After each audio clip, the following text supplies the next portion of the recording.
billion. Think of that, Mike. How many pillows do you have to make to lose $5 billion? You can make them for 1,000 years. No, we were losing $5 billion a year. Now we've got it where we're making money, and the tariffs haven't even really kicked in. The 25% on cars have. But you know what that means? That means that you're going to make the cars. We don't need the cars from outside. When they say, oh, sir, we want to send you a lot of cars, I said, we really don't want your cars. We really don't want. We want to make our own cars. That includes Canada. That includes Mexico, who have taken a tremendous amount of our business. Canada's taken off a tremendous, like 10, 12%. Mexico is 32%. They took 32% of our car production. We don't want them to have that. We want that. Why are we giving it to them? Why are we subsidizing Canada $200 billion a year? Why are we subsidizing Mexico for $300 billion a year? There's no reason for it. I'm proud to be the president for the workers and not the outsourcers, the president who stands up for Main Street, not Wall Street. You know, I like Wall Street. I like Wall Street. I have a gorgeous, beautiful building on Wall Street, 40 Wall Street. Anybody? You want a little space? I'll get you some space real quickly. Now I've got one of the most beautiful buildings in the world on Wall Street, but I still like Main Street because you're Main Street. I want Main Street over Wall Street. And we want to protect the middle class, not the political class. That's all. I haven't done this very long. We want to protect our people. You know, this is the greatest, when you think about this, look, here we are, it's not even like election, it's after the election. And you have crowds like this, and to have them, we're going to do the commencement at University of Alabama. And they just called and they said, it's going to be the biggest crowd we've ever had we've never had a crowd like this. And I'm doing it at West Point, and they called and said the same thing. We love West Point. We love University of Alabama. We love Alabama. You know what I won Alabama by? Like almost 50 points. So when they called and they said, would you like to do the commencement? I said, okay, I'll do it. But they're going to have the biggest crowd they ever had by maybe 4 or 5 times. They told me, thanks for all of the things that we've done and to our policies. Trillions of dollars are now pouring into the United States because of common sense, just common sense. Apple, great company, was building everything in China. Now they just announced that they're spending $500 billion to invest in America, not in China. My friend Jensen from NVIDIA, they're spending, you know what NVIDIA is? They're spending $500 billion. TSMC, the biggest chip maker in the world by far from Taiwan, they're spending $200 billion in the United States. Amazon, $21 billion. Johnson & Johnson, $55 billion. The Mac, $20 billion. Merck, Stellantis, General Motors are putting in billions and billions of dollars, and many other companies. And as a result of our policies, for the first time in modern history, more Americans believe that our country is headed in the right direction than the wrong direction. They have a poll, a crazy poll, probably a fake poll too, so I don't know, I don't care. But first time ever, I think ever, that they're saying the country is headed in the right direction. Has never happened before. I don't know why. But we've accomplished more in 3 months than most administrations accomplished in 4 years or even 8 years, and we're just getting started. Believe me, we're just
Good evening, everyone. Thanks for joining us here on Live Impact News on WCNC Plus. I'm Vanessa Rufus. Right away, we want to jump straight into a feed that we've been keeping an eye on for the last couple of hours coming out of Macomb County, Michigan, where President Trump is currently speaking. He is delivering these remarks in a rally-style event on this 100th day in office of his second term here. Let's listen in live right now. You're watching Live Impact News. Big, beautiful bill. I said, you know, I want you there badly, but you got to vote, please. So thank you very much, John. Good job. Michigan House Speaker Matt Hall. Matt, thank you. Thank you, Matt. Michigan Senate Republican Leader Eric Nesbitt. Thank you, Eric. Thank you very much. Michigan GOP Chair Jim Runstead. Thank you, Jim. Good job. Nice tie. Thank you, Jim. Great job. One of my favorite people. I mean, we just had such success. You know, we had so many votes stolen in 2020, and then this guy came in, and they didn't steal them from his state, North Carolina, I told you. But they didn't steal them. He had 601 lawyers, and he had lawyers at every voting booth. And I said, who is that guy that did so well? Because we won the state. Other states, you know, they inched us out, you know, at the end, they just inched us out, crooked as hell. But this guy didn't let that happen. His name is Michael Whatley, North Carolina, and now he's the head of the Republican Party, RNC, and he's great. And I must tell you, he worked with a great woman, my daughter-in-law, Laura, who was unbelievable. He's got a very successful television show. That was a tremendous combination. That was a very important combination. Also the great, and you see him on television, he's unbelievable. Hey, Stephen, come up here fast. The great Stephen Miller. Do we like Stephen? Where is Stephen? Come here, Stephen. I love this guy. I love this guy.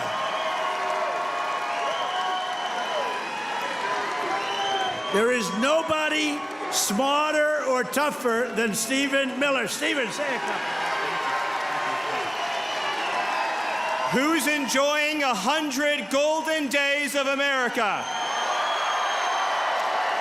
President Trump has achieved the most secure border in American history. He's fighting violent crime. He's fighting the drug cartels. He's cutting your taxes. He's cutting wasteful spending. He's draining the swamp. He's standing up to the radical left. He's standing up to the communists, and he's making America stronger than it's ever been. President Trump will never stop fighting for you, your children, and your family, and President Trump will make sure that in this country, not illegal aliens, not criminals, not gangbangers, but American citizens come first, last, and always. Thank you. And thank you, President Trump, for being the greatest president in American history.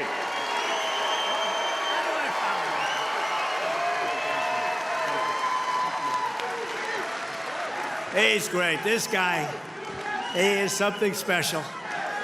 And he's been with us right from day one. Right from day one, Stephen's been there, right? He's been great. A man who put on about 928 rallies for me. We didn't have a glitch. Justin Caparel. Justin, thank you, wherever you are.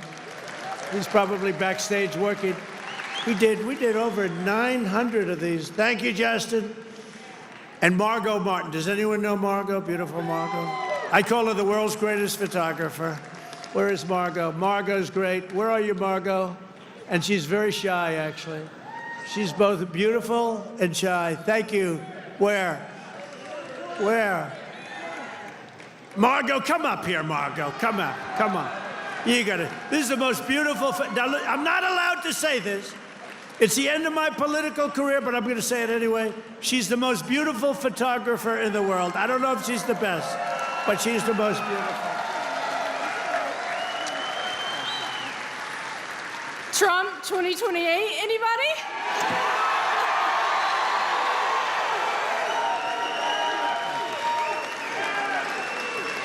People love Margot. And how about Caroline? How's Caroline doing? How is our Caroline doing? Caroline has taken the world by storm. She's taken it. And, you know, we have a man here that I don't know, but he's defending me all the time on CNN. and he defends me really well, but he can't go too far because if he goes too far, he'll get fired. I said, you're amazing. You can take it right to the edge. And he really does a good job. He's not allowed to go any further. He would be off, if he really went totally crazy, which he'd like to do. But I think he's terrific. Scott Jennings. Where's Scott? Where are you, Scott? Come here, Scott. This guy, really, I've watched him for years. I don't know him, but he likes Trump. Come here, Scott. Oh, CNN, this is the end of Scott. No, who cares? Don't worry, we'll take care of you, Scott. Scott Jennings, really great. Thank you. Michigan. We were flying in here today, and I said, look at these farms. I got to get a farm in Michigan, because when you own as many libs as I do, you got to put a place to put them all. Thank you all very much. Thank you, Scott. And I also want to thank the rest of the Michigan Republican delegation for all the work they do in Congress and who are back in Washington working on the big, beautiful bill. We're going to name it, I think, the big, beautiful bill. In 100 days, I've taken more than 1,000 executive actions, and I could recite our accomplishments all night long. And by the way, did you just see what I did? Straws. I wiped out the paper straw, little thing. These are the little things. Your sink. You ever try buying a new sink and no water comes out? Your shower heads, your toilets, the whole thing, it's a disaster. We now have it so you can have as much water as you want because it's not an environmental problem. You have areas that can't get rid of their water, and yet they put restrictors on them. You used to take them off, but now you can't because they're welded in, but now you don't have to worry about that because we've opened up your faucets and we've opened up, especially me. I don't like taking a shower where the water goes drip, drip, drip onto my luxuriant hair. I need a lot of water. I need everything I can get. I don't need to be under a shower trying to get water to come out of that damn thing. So we've opened up the shower heads, the faucets, the toilets, the washing machines that don't give you water. All of that stuff has been opened up, and we're giving you gas ovens, gas stoves, if you'd like. No more electric. You can have electric if you want. I have a lot of friends, they like gas better.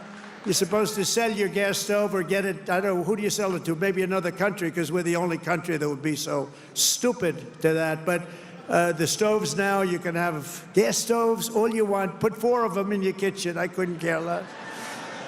It's all common sense. People were so angry about that. Remember? They were all angry. Get rid of your gas stove. You have to go to electric. There's something they have with electric that's amazing. And by the way, Elon makes a great car, but not everybody's going to want it.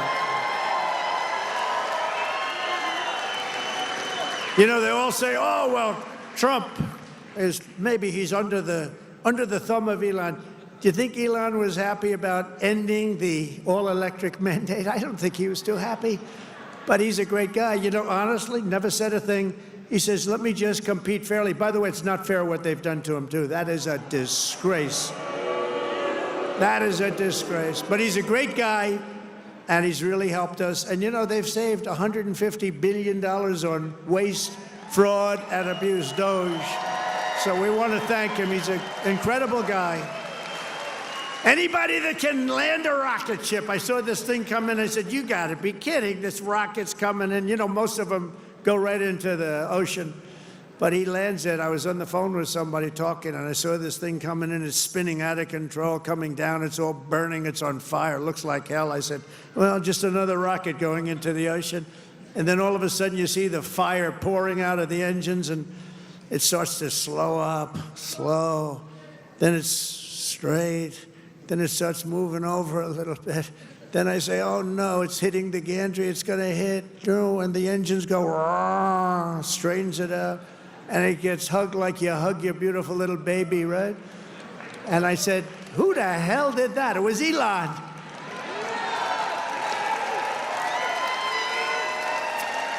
And he told me, you don't have a space program if you have to drop $1 billion machine into the water every time you fly. You have to save those suckers. So he does. He's an amazing guy, and he's a great American, and he loves our country. He loves you. And he's paid He's paid a big price to help, but I have a feeling it's going to end up being good for him, actually. I really do. I established the new Presidential Commission to Make America Healthy Again, chaired by our new Secretary of Health and Human Services, Robert F. Kennedy Jr. He's doing a good job, Dr. Oz, right? He's doing a good job. And he's a little bit different, but I want to tell you, he's a great guy. He's a great guy, and he loves his country. Just last week, Bobby announced that we're banning 8 major artificial dyes from our food supply. Sounds good to me. And on day one, I created that right now, very successful Department of Government Efficiency headed by Elon. That was a big thing doing that. I mean, the numbers are really incredible. Doge. So it was a very big thing. We terminated the left-wing money laundering scam known as USAID. How about the money that was going out? How about the money that was going out? Billions and billions. They were giving individual people billions of dollars. Can you believe it? People that had nothing, they got $1 billion. One got $2 billion. $2 billion for the environment. Had $100 in the bank. They got $2 billion. Not $2 million. You know, $2 million would have been a lot. 200,000 would have been a lot, but it would have been fine. $2 billion. And we directed all federal workers to return to the office in person, or unfortunately, they're fired. You're fired. You know, some of these guys got their golf handicap way down during the so-called time where they're supposed to be working at home. You know, they weren't working at home. Who the hell would work at home? How do you work at home? It's terrible. And we found a lot of them where they had second jobs. They were just taking us for a ride. They're all taking us for a ride. The foreign countries were really taking us for a ride, both on military and on trade. But we stopped it, and we're stopping it. I withdrew from the unfair and ridiculous Paris Climate Accord, where we were paying trillions of dollars. We would have spent numbers like you wouldn't believe, and China wouldn't have spent anything. Russia wouldn't have spent anything. India wouldn't have spent, but we would have spent over $1 trillion. I withdrew from the corrupt World Health Organization, where we were paying $470 million. And China was paying, with a population quite a bit larger than ours, thank you. The problem with us, we have no idea what size our population. They allowed so many people on under Biden. But let's assume it's 325 million. China's 1.4 billion. We were paying $470 million. And China was paying $39 million. And China was running the whole show. So I said, no, thank you. I withdrew. They offered me to sign up at $39 million. I still said no because it was sort of scammy. I didn't like it. And Biden came back in, and he signed up. And they knew we could have signed up for $39 million or less. He came back in, and he signed up for the same as what they were paying before, almost $500 million. Now, that's a lot of money, but it's nothing compared to the trillions of dollars that they waste. But that's the way it is. They know they can sign up for less. They don't even care. It's like they don't want to have the conversation. And you're talking about a $450 million difference. But they came up right in the first week. He said, no, we're going right back in. Okay, I can understand that. But you go in for $39 million. They could make a deal for $39 million. They signed up for $472 million. And I withdrew from the anti-American UN Human Rights Council, which is totally disgusting. In 3 months, my administration has brought home 46 American hostages and citizens detained abroad. We paid nothing. We don't pay. We don't pay. You know, if you pay, those kidnappings go way up. We don't pay. Every time Biden brought people back, he'd pay $6 billion. $6 billion. $6 billion. 3 times they brought back 3 hostages. Oh, how is it? Well, I think it's a fair deal. What do we pay? $6 billion. Wait a minute. For 3 people, $6 billion. $6 billion. It's not right. I mean, it's just not right. They have no idea. Honestly, grossly incompetent, stupid people. More than Biden brought home in 4 years. We brought more back in just a matter of weeks than Biden brought home in years. And he paid a fortune, and we paid nothing. We got Mexico to turn over 29 of the biggest cartel leaders in their country.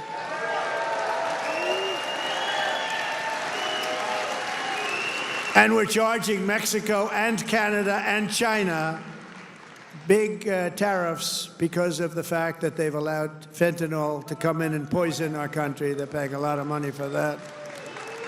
And because of that, you'll watch, it's going to stop. It's already slowing down. Within 6 weeks, we also apprehended the terrorists responsible for the attack that killed 13 American service members, known as Abbey-Gate. I got to know them. I got to know those families very well. They're devastated during the disastrous withdrawal from Afghanistan and brought him home. I mean, we brought this guy home to America. We got the guy that did it. We got him. They were looking for years, but we got him. It took us to get him. We got him in the first month. Brought him home to face justice. And it was that gross incompetence that probably led Putin to go in and attack Ukraine, because they were never going to. That was never going to happen. If I were president, the Ukraine-Russia war would have never, ever happened, not even a little chance. We have ended the weaponization of law enforcement and fired Joe Biden's handpicked, these are pro-crime U.S. attorneys, except if it's a political person like me. You know, I was under investigation more than the late, great Alphonse Capone. Al Capone was the greatest gangster of them all. If he had dinner with you, and if he didn't like you, you were dead. You were a dead person. You'd be under a foundation somewhere in a nice big building or sports center going up. And I spent far more time under investigation than Alphonse Capone. How about that? You like that? I didn't like that. I didn't like it. We removed senior FBI officials who were corrupt and misdirected the resources they sent to SWAT teams after grandmothers and J6 hostages, what they did to those J6 hostages. And they did nothing to the people that took over Portland and took over Seattle. They literally took over a big portion of Seattle, or in Minnesota, Minneapolis. You remember that disaster where they said, no, this is a peaceful rally. The CNN lunatic anchor, the guy has about the personality of an ant. This is not a man meant for television. He said, no, the rally is quite peaceful. Then he got hit with a brick or something. And over his shoulder, the entire skyline of Minneapolis was burning. You remember that one? The entire skyline was burning. And I have to be careful, because that gentleman right there, one of the greatest purchasers of advertising in the history of the world, Mike Lindell, there has never been a better purchaser. He comes from Minnesota. No, congratulations. He's the greatest purchaser of ads in history. If he would have bought my ads, I could have had 10 times more ads on. There's never been. Is there any station that doesn't have a pillow ad in? But he's great, and he's doing great, and he's got a beautiful new wife and all that stuff, and I'm proud of you. Look at him holding hands. They're still holding hands. I'm very proud of it. That's nice. Usually by this time, and a lot of people I know, Mike, by this time it's over.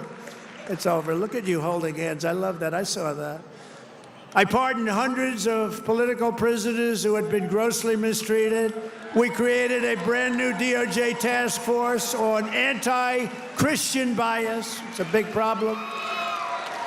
I stripped the security clearances of the disgraced intelligence agents who lied about Hunter Biden's laptop from hell. Remember the laptop from hell? Remember the laptop from hell? When you had the 51 agents, they said, oh, Russia did it. Russia did it. Russia did everything. Russia did it. And it was all like horrible, disgusting stuff. You hadn't seen the worst of it, but it truly is the laptop. By the way, a very brilliant reporter for the New York Post wrote a book called The Laptop from Hell. You ought to read that book. It is really, it tells you the facts, okay?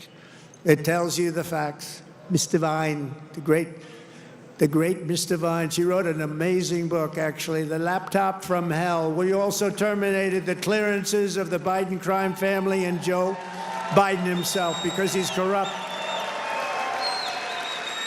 And I banned all government.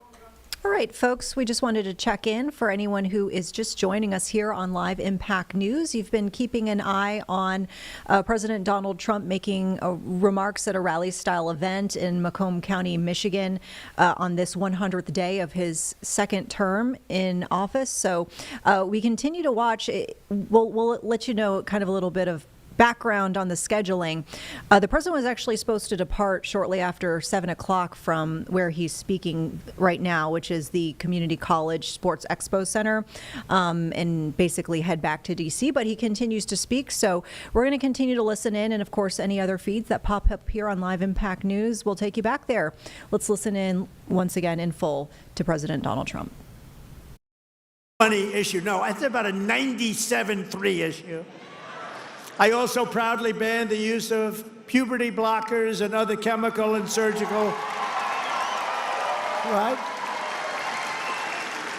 All these mutilations of our minor youth, I banned it all. I signed executive orders to abolish critical race theory and transgender insanity from our schools and from our military. We fired the woke boards of visitors at our military academies. We have great people running our military academies now. And I've directed the reinstatement of patriots expelled from our military by the Biden vaccine mandate with full back pay. After years of missed targets, our military suddenly has the best recruiting numbers in 30 years. Every branch is setting records. Don't think of that. 6 months ago, you and I were reading that nobody wanted to join the military, right? Now, we've just set a record of recruitment that's stuck. We have a waiting list of people that want to go into our military, and we have a waiting list, including for police and firefighters, because our country has spirit again. We have spirit. Our country has great spirit again. Last month, I signed a historic executive order to begin the process of eliminating the Federal Department of Education and send education back to Michigan. We're going to send it back to our states, right? We're going to send it back to our states to run. I mean, how the hell bad can we do? We're like in last place. If they do badly, you're going to do better. They're going to do great, though. I think they're going to do great. I'm very proud of it. Linda McMahon, by the way, is doing a phenomenal job. And I signed an order making English the official language of the United States of America. I ordered the release of all remaining files related to the assassinations of Presidents John F. Kennedy, Robert Kennedy, and Martin Luther King, Jr., and they're all out there. And I made myself very unpopular in Mexico by renaming the Gulf of Mexico the Gulf of America. And we are restoring the name of a great president, William McKinley, to Mount McKinley in Alaska. He's a very good president. And you Italians are going to love me because just yesterday I brought back Columbus Day in America, especially for Italian Americans who were so badly treated by its removal. I also signed an order to require proof of citizenship to vote in American elections. That was easy. And the Democrats fought me in that. Think of it. Why would they want no voter ID? Because they want to cheat. Why would they want to have no proof of citizenship? We don't want it. We trust everybody. No, they want to cheat. That's all they want to do. Think of that. No voter ID. In Michigan, you must never allow ranked choice voting to be here. Never. We've done this all in 14 weeks. That's one. Remember that. 100 days. We've done all of the things that I named and a lot more, and we're counting, and it's going to be better. Wait till you see the results of some of the things that we're doing. In the coming weeks and months, we will pass the largest tax cuts in American history, and that will include no tax on tips, no tax on Social Security, no tax on overtime. It's called the One Big Beautiful Bill, and it will be the biggest bill ever passed in our country's history. It will include the biggest tax cuts, regulation cuts, military supremacy, and just about everything else. We will cut more than $1 trillion in wasteful and unnecessary spending. And in the next fiscal year, it'll all be done. We're going to have something that you won't even believe. We will end inflation, slash prices. We've already ended inflation, raise wages, and give you the greatest economy in the history of the world. That's already happening. With our tax bill, the average family's take-home pay will be at least $5,000 more than it was just a couple of months ago.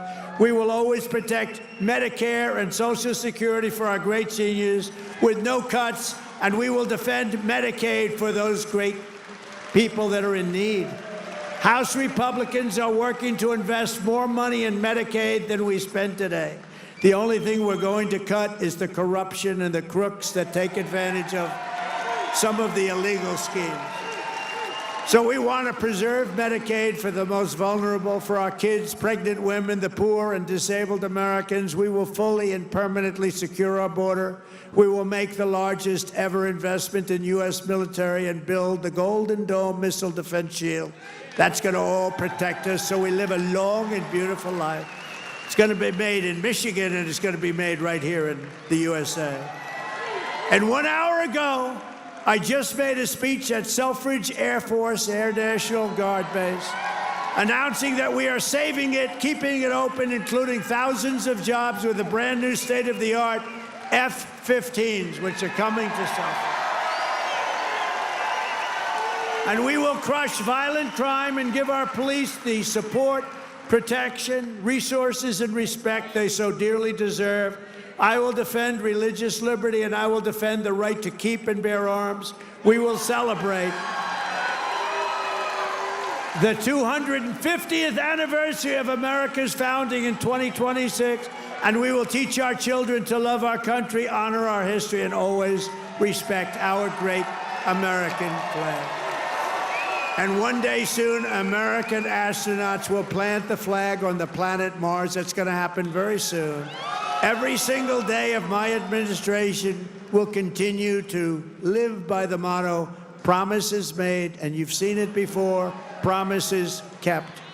From Marquette to Midland, from Mackinac to Saginaw, and from Lansing to right here in Macomb County, we stand on the shoulders of red-blooded Michigan patriots. What great people. I love you, Michigan.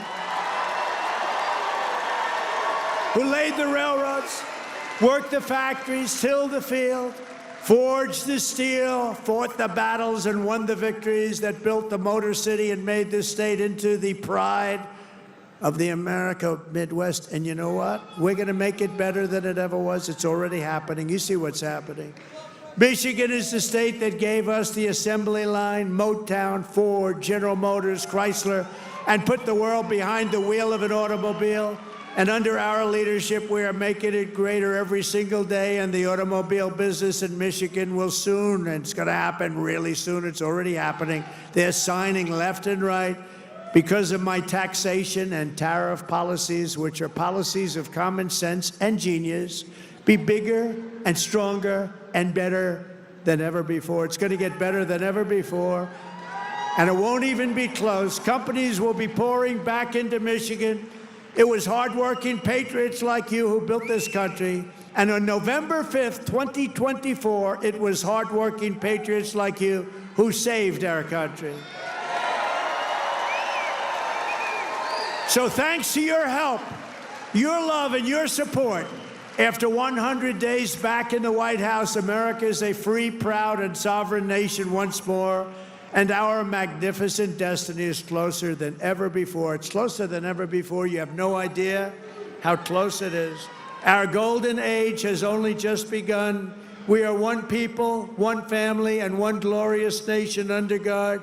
We will never give in. We will never give up. We will never back down. We will never, ever surrender. We will fight, fight, fight, and we will win, win, win. Together, we will make America powerful again. We will make America wealthy again. We will make America healthy again. We will make America strong again. We will make America proud again. We will make America safe again. And we will make America great again. I love you, Michigan. I love you. Have a good time. Thank you. God bless you all. God bless you.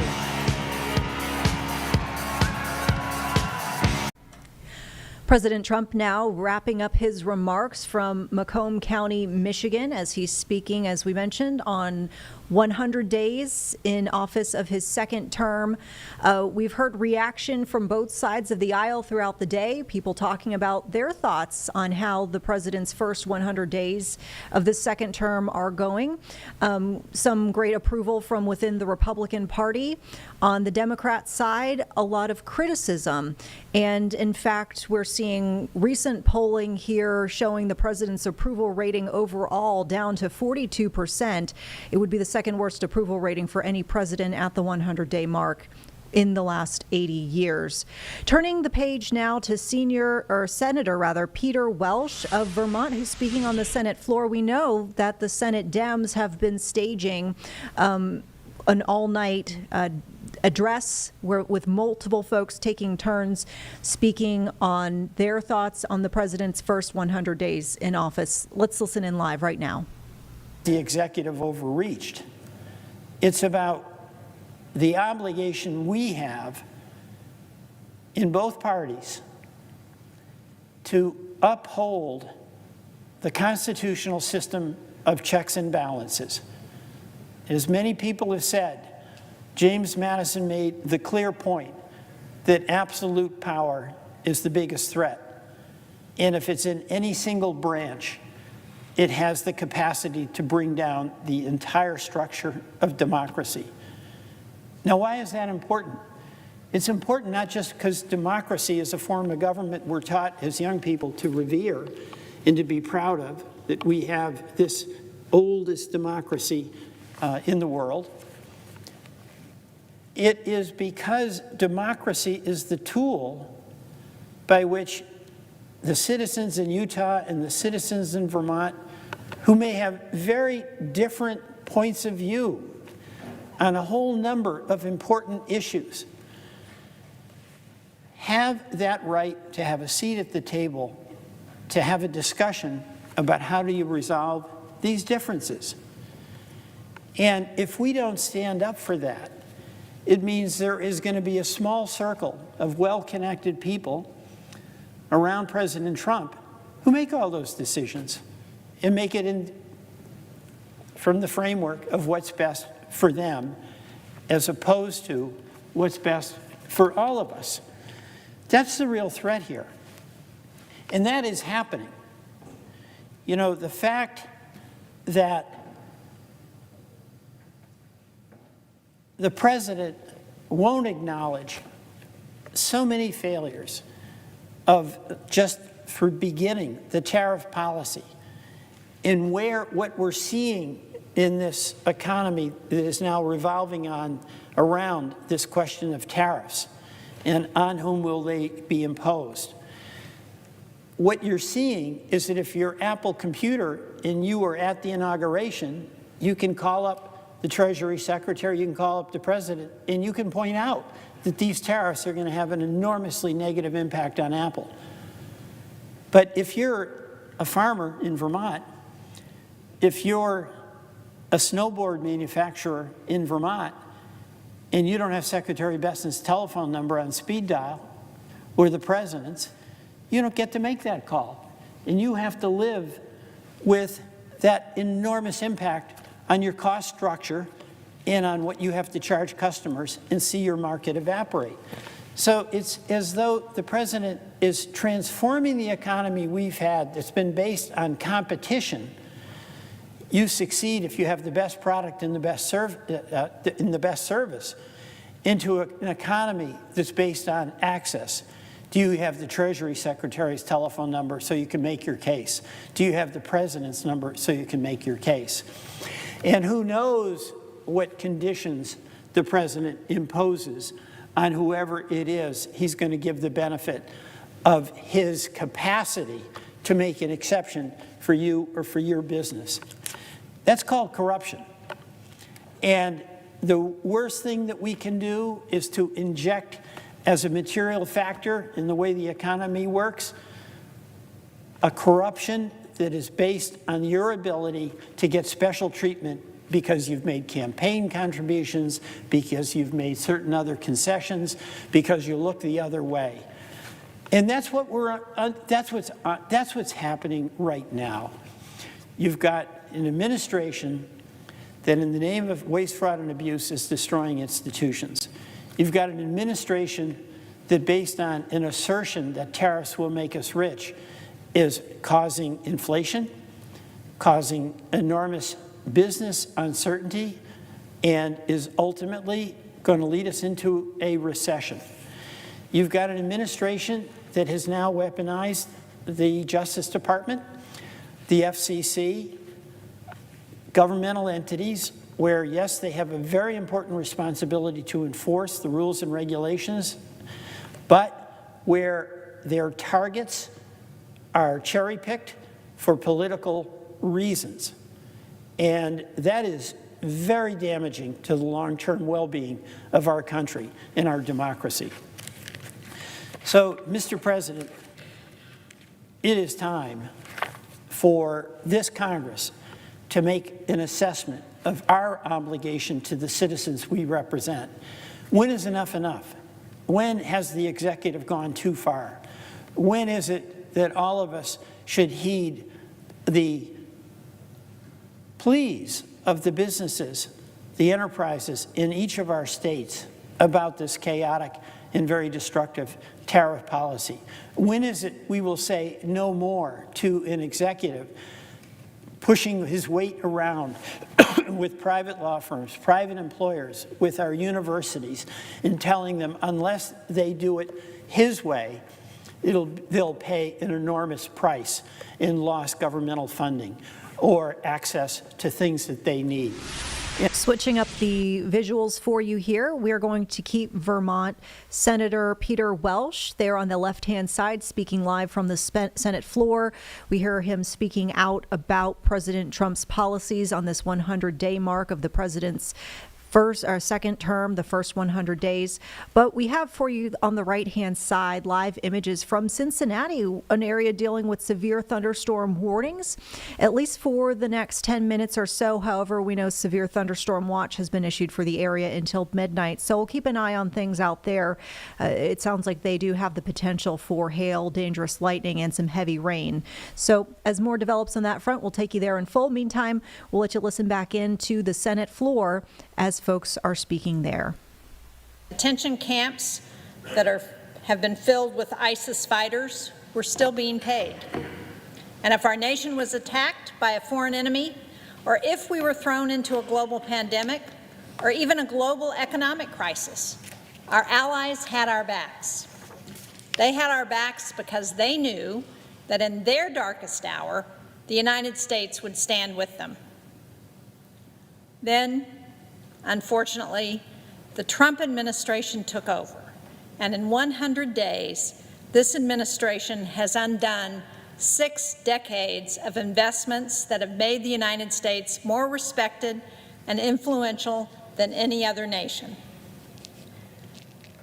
The administration and the president has raised and lowered tariffs against some of our closest allies and neighbors, spiking costs for Americans and hurting our manufacturers and the defense industry. And instead of the promised golden age of America, a golden age of prosperity and lower prices, of safety and security, of our enemies bowing to our demands, the resulting chaos has left us weaker and more vulnerable.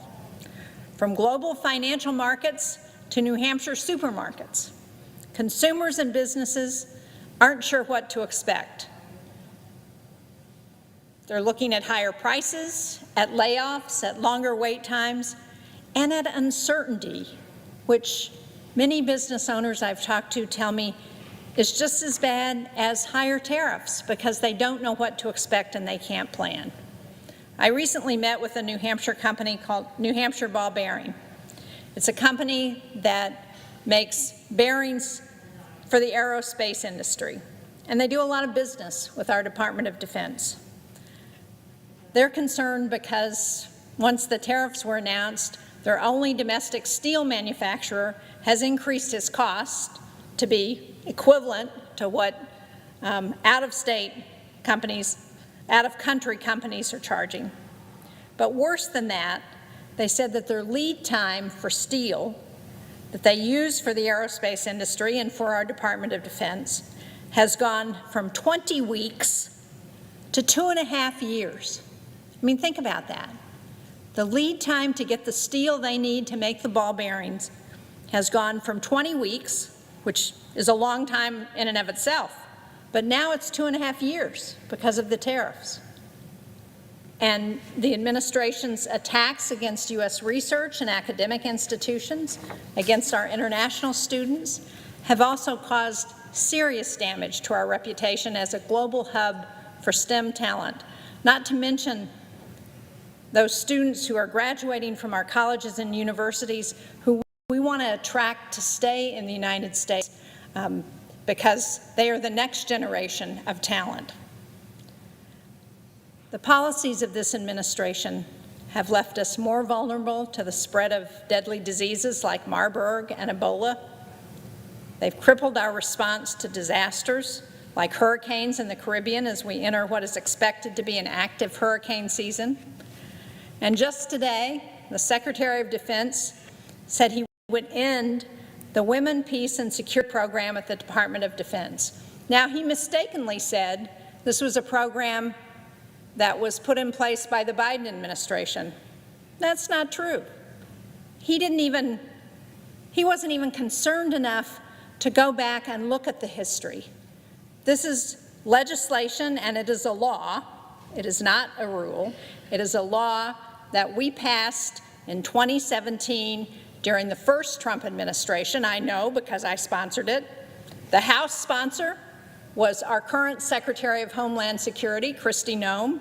It had support from our current National Security Advisor, former Congressman Walz, and it was bipartisan legislation. It's not some DEI program, some program that's designed to provide women an advantage in the Department of Defense. What it is a program that gives us a security advantage. Every combatant commander who has come through my office has highlighted the strategic advantage that this program gives to our U.S. forward deployed forces. And it gives us that advantage because our adversaries don't have this kind of program. And one of the reasons we passed it in the first place is because what we know from the data is that when women are at the table in a negotiation to end conflict, that the negotiations that are agreed to have a better than 30% chance of lasting 15 years or longer because women are at the table. It's an advantage that it gives us because China and Iran and North Korea and Russia don't have that role for women in their military. What Secretary Hegseth's action has done is not only showed his ignorance, but is now putting our military at a disadvantage because of that ignorance. Now, what these kinds of actions do is to create opportunities for our adversaries to gain influence. It's not just giving Vladimir Putin the chance to keep stringing along American negotiators to continue to play President Trump as he's trying to secure a Ukraine peace deal. But across the globe, China is stepping in everywhere the United States is retreating. After the earthquake in Myanmar, the Chinese embassy flooded social media with images of China's rescue workers responding to crises instead of the United States, because we weren't there at all, because the 3 people we sent to assess the damage to see what we needed to do to help were fired while they were in Myanmar, trying to figure out what we could do to help that situation.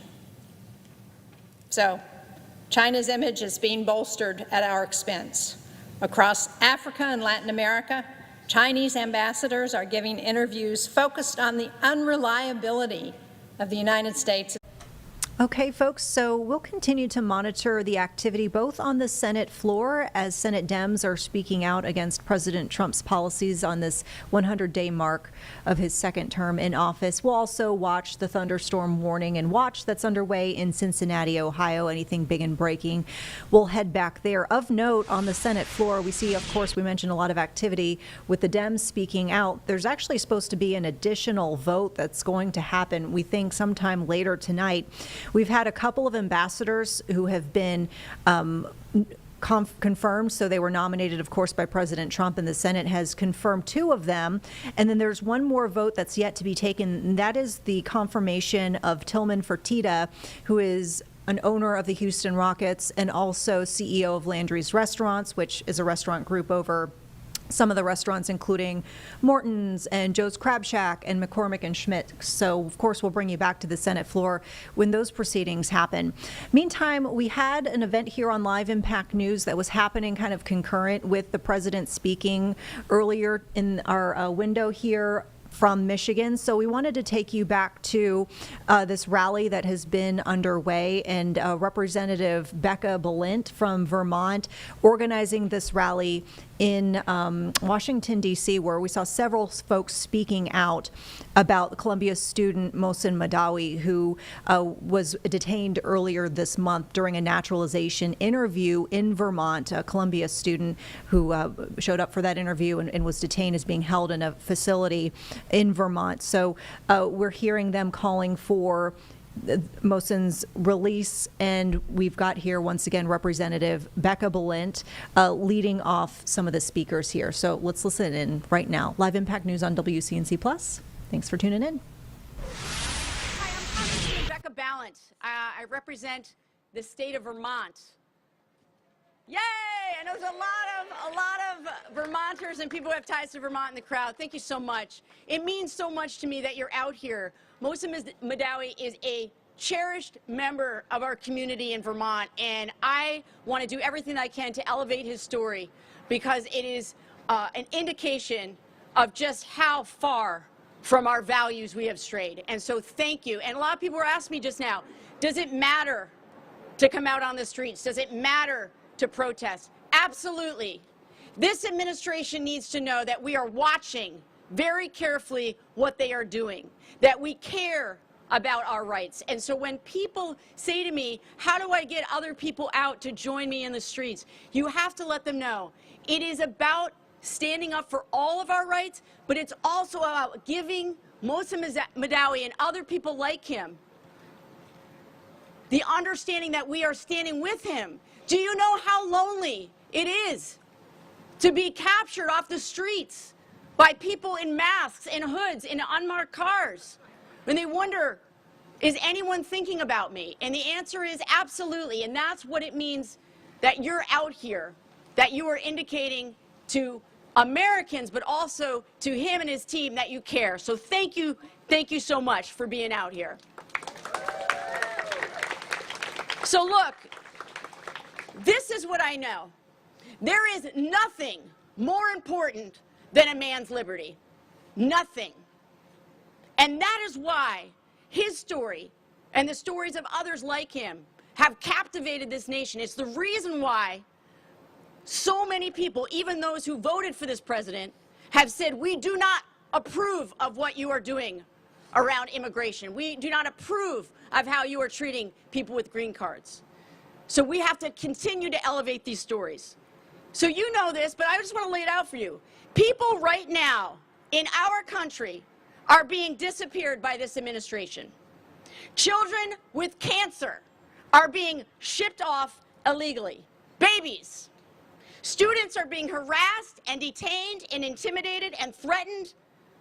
Why? Because they exercised free speech rights and the right to assemble. These are the rights that are basic to who we are or who we say we are as Americans. What is happening right now in our name is unjust and outrageous. What is happening right now in our name is terrifying.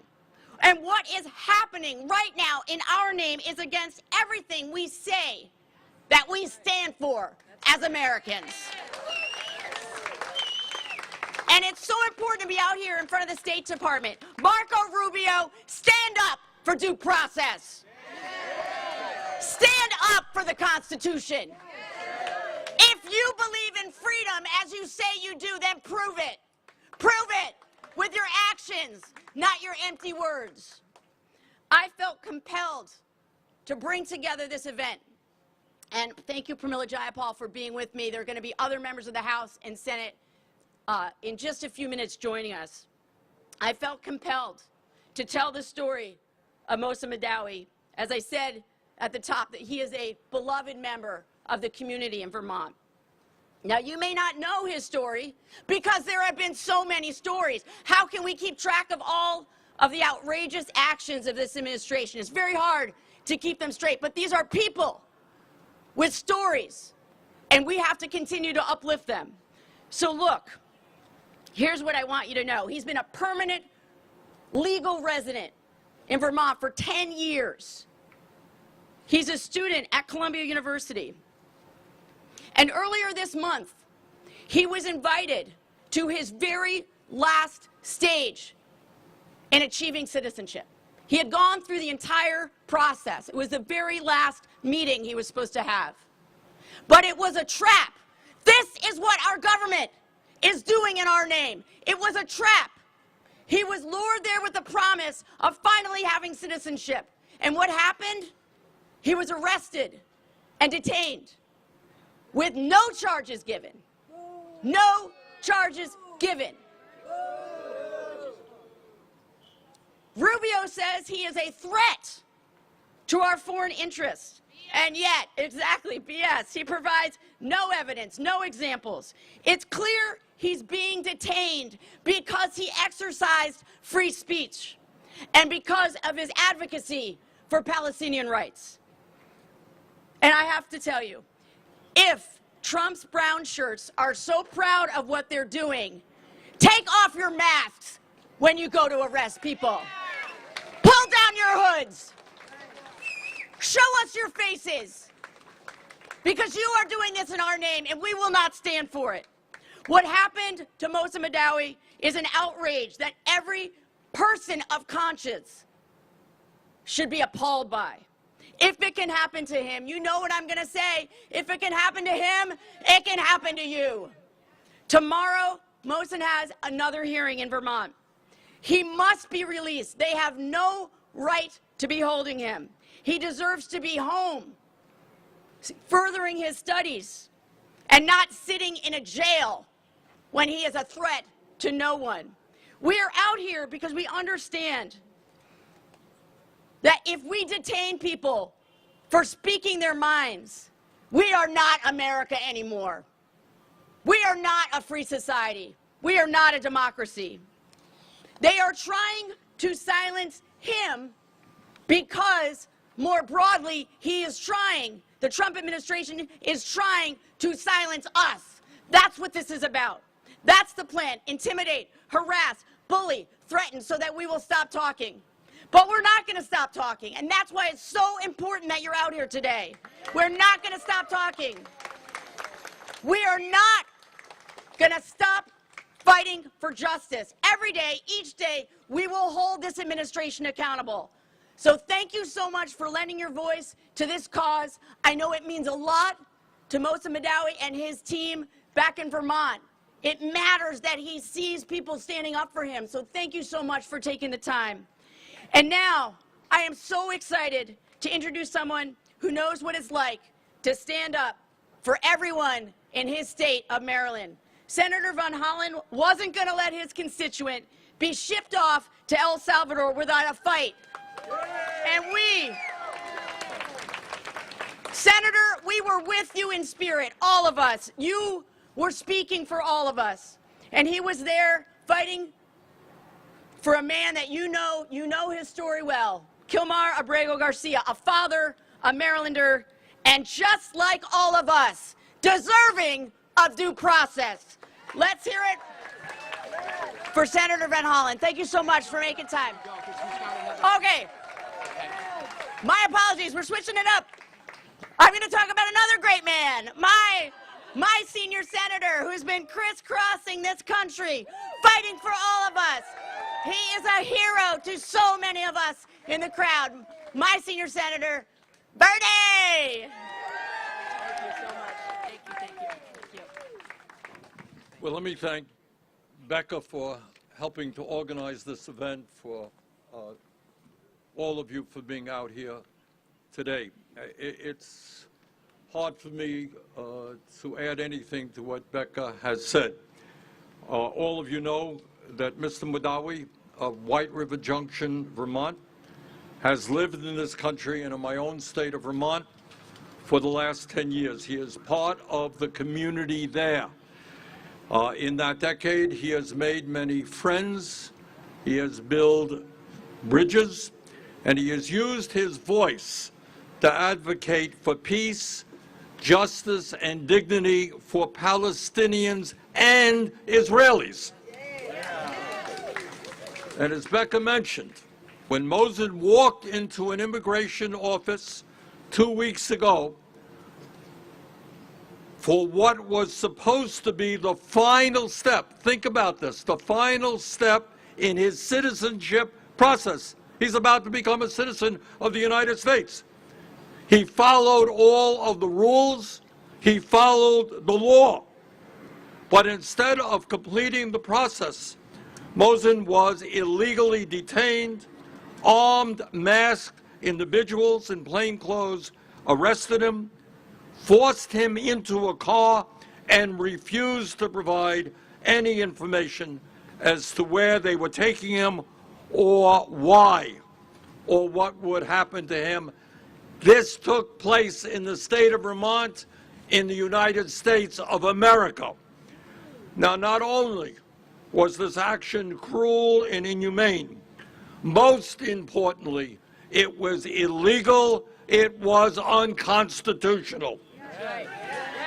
Mr. Madawi is a legal resident of the United States, and like all legal residents and citizens, he must be afforded due process under the law.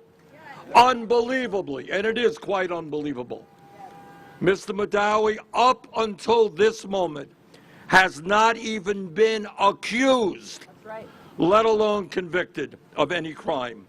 And yet, tonight he remains in a jail cells. It goes without saying that if the Trump administration has any shred of justice in it, Madawi must be released immediately. And Becca made this point as well. This is not just about Mosen Madawi. It is about you and you and you.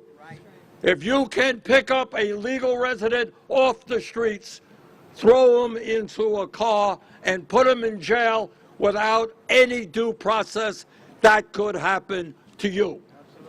You don't like what the Trump administration is doing? Maybe they will do that to you. You don't like what the fossil fuel industry is doing? Maybe they will go after you. So this is a moment in history where we have got to stand up against Trump's moving this country to authoritarianism, because that's what we're talking about. Too many people have fought and died to retain democracy and the rule of law in this country. And we will not allow Trump to trample on what those people fought and died for. Thank you very much. Thank you so much, Senator Sanders. And you've been listening here on Live Impact News on WCNC Plus to some remarks made by legislators. An effort as we are seeing this event being billed as a free Mosen Madawi event. They're remarking on a particular Columbia student who was detained during a naturalization interview in Vermont earlier this month. And so we heard various lawmakers speaking out about concerns with how the detainment happened and concerns with due process. We want to turn now to big topic for us today here in the Charlotte area, because as we've talked about at length here on WCNC Plus and Live Impact News here, today marks 1 year since we lost 4 law enforcement officers in an ambush in East Charlotte. And today we did see some remembrances and a really touching ceremony that happened in Uptown Charlotte over by the federal courthouse, where we saw one of the fallen officers, U.S. Deputy Thomas Weeks, being honored with a brand new memorial and a brand new plaque, which you were invited to go and check out and see for yourself. But we have some events for you here and some remarks from his widow to share, just to kind of take a look back at this really trying event for not only the family members, law enforcement community, but the larger community overall of Charlotte. So here's a look at the unveiling of that memorial plaque today. So I'm just going to read to you what's on the monument for those of you who are not close to it, and then you can come by and see it after. So Tommy Weeks Jr., date of birth September 27, 1975. His end of watch, April 29, 2024. Tommy served in the U.S. Custom and Border Protection for 8 years before joining the U.S. Marshal Service in the District of Columbia from June 2011 till transferring to the Western District of North Carolina in 2014. While serving in the Western District of North Carolina, Tommy supported the Carolina Regional's Fugitive Task Force with distinction, receiving numerous special acts and performance awards. On April 29, 2024, Tommy tragically lost his life while serving on this task force. A life of courage, dedication, and unwavering commitment to his community, and the legacy that Tommy has left behind. 3 other officers lost their lives that day. U.S. Marshal Task Force Officer William Auden Elliott and Samuel Sam Peloche, both of the North Carolina Department of Adult Correction, and Charlotte-Mecklenburg Police Officer Joshua Iyer. The lives touched are forever changed, and those you protected are grateful for your service. In memories of our fallen brother.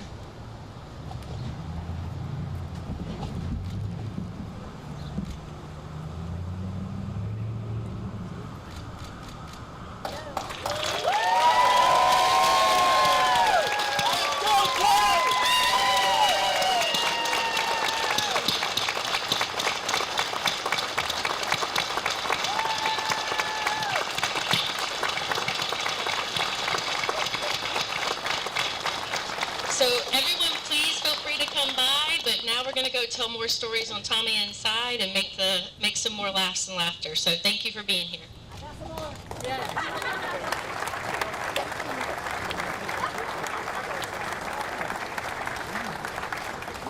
Okay, and so as we just heard afterwards, after this unveiling, folks went inside to reflect even more on the life and legacy of Mr. Weeks, but wanted to draw your attention to the attire of some of the folks here at this event, because we're seeing a lot of jerseys and a lot of sports paraphernalia, baseball caps. That was actually intentional, as folks attending were asked to wear, either a jersey or a shirt pertaining to a sports team that meant a lot to the late Tommy Weeks. So just one of the ways that the community is remembering our fallen law enforcement officers on this really somber milestone for Charlotte. And as far as, just a heads up for programming here on WCNC Plus, we did want to let you know, as always, we urge you to keep it here throughout the evening, because you never know when we'll hop in with new updates. But we do have a special planned for you, a special look back at not only the events of that day, but also what we've learned, some of the efforts we're seeing from a policy perspective in response to try to make sure that this doesn't happen again. And as we would expect, of course, all the different ways that the community is honoring these fallen officers. So that special is going to air right after Live Impact News. It will come up at 9 o'clock. So immediately as we turn over our Live Impact News programming over to our other program, that's when the special will air. And then if you stick around for the news at 11, At 11:30, we'll have another airing of that special coverage. So we, once again, just invite you to stick with us throughout the evening because this is obviously an ongoing dialogue and really just a tender spot for folks still 1 year later. With that, we do want to talk about a discussion that happened earlier today in the North Carolina General Assembly, kind of in the larger perspective of, we heard a lot tonight, particularly with that last rally that we shared out of D.C. regarding the Vermont student who was at Columbia who's detained, but the larger discussion right now of immigration. And so we know here in North Carolina, there's an effort underway, House Bill 318, to try to get sheriffs to work more closely with ICE. And so a little bit of perspective, this is another step beyond House Bill 10, which we already know has become law. House Bill 10, you'll remember, lumped in school vouchers, private school vouchers, as well as cooperation between local sheriffs and ICE. But 318 kind of takes it a step further. It would expand the list of offenses that would trigger citizenship verification. It would also extend the detention periods at county jails, and it would also mandate local law enforcement to have communication with ICE before someone is released. So this did pass the House today, and it is on the way to the Senate. And then, of course, after that, it would need a governor's signature to become law. But we want to take you to that discussion from today, as well as the vote itself. Let's listen in here. House Bill 318, the clerk will read. Representatives D. Hall, Carson Smith, B. Jones, and Echeverria. House Bill 318, a bill to be entitled the Criminal Illegal Alien Enforcement Act, the General Assembly of North Carolina enacts. The gentleman from Caldwell, Representative Hall, is recognized to explain the bill. Thank you, Mr. Speaker. Members, almost every day in our state, almost every sheriff voluntarily cooperates with ICE when they arrest someone in the streets of that county for committing a crime. And then if they find out that that person is not here legally, they cooperate with ICE. We have 100 sheriffs in this state, and today about 95 of them fully and completely voluntarily cooperate with ICE. Again, when they're in those situations where they've charged somebody with a crime, not because they were here illegally, but because probable cause was found that a crime was committed, and then they determined that that person was not here legally. They query ICE under current law. ICE then notifies the sheriff that they've issued a detainer. Detainers are a very common thing in this country. They've been around since the 50s, exercised nearly every day in essentially every state in this country. It's the federal government's main mechanism to enforce immigration law. And we do have immigration laws. We've rediscovered those at the federal level. They're finally being enforced again. We have a border. If you cross the border illegally, it's a crime. It's against the law to do so. This bill seeks to deal with those who are not only here illegally, but are also being charged with serious crimes in our state. If you served in the last session, you may think to yourself, why are we having to pass this bill? Didn't we just do this last session? And the answer to that is we did pass a bill requiring sheriffs to cooperate with ICE in the last session. But unfortunately, somewhere around 5 or so sheriffs in our state, if not outright violating the law, or certainly violating the spirit that was behind that law, that said that when an ICE detainer gets lodged, the sheriff has somebody in their jail who's been charged with a serious crime, that they have to cooperate with ICE. So this bill fixes any perceived loopholes that may exist in the current law. It requires the sheriff to communicate with ICE, let them know that they've got someone in there they can't determine citizenship for. If they receive an ICE detainer, they then have to hold that person for up to 48 hours from the time that they would otherwise be released, and they have to contact ICE to let them know they've received the detainer and to let them know when that person will be released from custody from their jail. And why is this important? Well, again, if you've served in this body for any time, you've heard me say it many times before, but in example after example across this state, we've seen situations where a person gets charged with a serious crime, and then the sheriff discovers that that person is here illegally, and ICE issues a detainee request. And again, a very small number, probably 5 or less sheriffs, would then ignore that detainee request. And if that person met whatever other pretrial conditions they have on their criminal charges, they would be allowed to walk right out of the jail. In an example after example, we saw those same individuals go on to commit other crimes, sometimes against the same victim. Probably the most famous example happened in Mecklenburg County a few years ago. It's really what brought all of this top of mind to the folks in our state, where a person had been charged with domestic violence related offenses against a victim, and they were arrested for those things. The sheriff then received the ICE detainer but ignored it, let that person walk out. That person went right back, committed another offense against that same victim. This time, in order to arrest them, CMPD had to essentially do a 9-hour standoff with that person. And that's one example of the hundreds and hundreds of cases each day, and certainly each month in this state, where folks receive ICE detainers at local jails. For years and years, up until 2018, every single sheriff, all 100 sheriffs in the state, cooperated with ICE. We didn't need a law.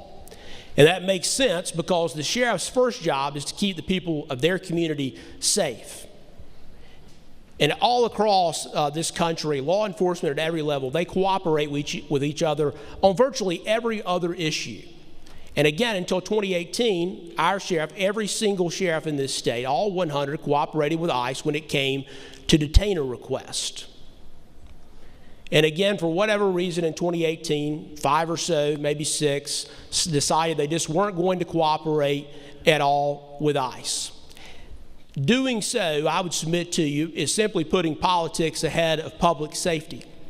It's a no-brainer to make sure that when we're dealing with folks, again, not only who are here illegally, but who have also been charged with serious crimes, it's an easy thing to do for the sheriff to cooperate with ICE. You know, I've heard criticisms about this, but I've been working on this issue for 5 or 6 years now. Some of the things you hear is, well, what about the cost? This is an unfunded mandate on our sheriffs. Again, almost every one of them are doing it voluntarily already, and they all were doing it before 2018. The cost is baked in. But even more than that, what was the cost to that lady I just mentioned in Mecklenburg County who was re-victimized right after she had been victimized the first time, and they have to go arrest that person again? What's the cost to law enforcement who have to go out and deal with another criminal situation because that person's been let out of jail? And if you talk to any law enforcement officer anywhere in this country, they'll tell you when it comes to serving any sort of process, whether it be a warrant or a detainer, that's one of the most dangerous things that they do. Not too long ago in Mecklenburg County, we saw several law enforcement officers be killed. In that case, they were trying to serve a warrant on an individual. And the reason it's so dangerous is because they're out in the field. They're in an uncontrolled environment. They're having to go through a door that they don't know what's on the other side of. And so it's the same for ICE agents, federal law enforcement. When they have to go out into the field in order to follow the detainer request, it's a dangerous proposition. And that's why they want to do it within the confines of a jail. It's a controlled environment. It's safer for the ICE agent. It's safer for the people of our community. And frankly, it's safer for the person that they're there to detain. Again, it's a no-brainer. It's about keeping the public safe. It's about keeping law enforcement safe. This bill fixes any perceived loophole and resolves a dangerous problem in this state and ensures that if an ICE detainer is issued on an illegal alien in this country, in this state rather, who has committed a serious crime in our state, that we make sure we cooperate with ICE and let them deal with that individual. I hope you'll vote in favor of this bill. The gentleman from Cabarrus, Representative Echeverria, is recognized to send forth an amendment. The clerk will read. Representative Echeverria moves to amend the bill. Representative Echeverria, you are recognized to explain your amendment. Thank you, Mr. Speaker. This is an amendment to add certain Class A misdemeanors because it does cover felonies, but we want to add effectively sexual battery and battery upon an unborn person. Further discussion or debate on the amendment? Stop it. We will maintain the decorum of the House, or I will clear the whole gallery.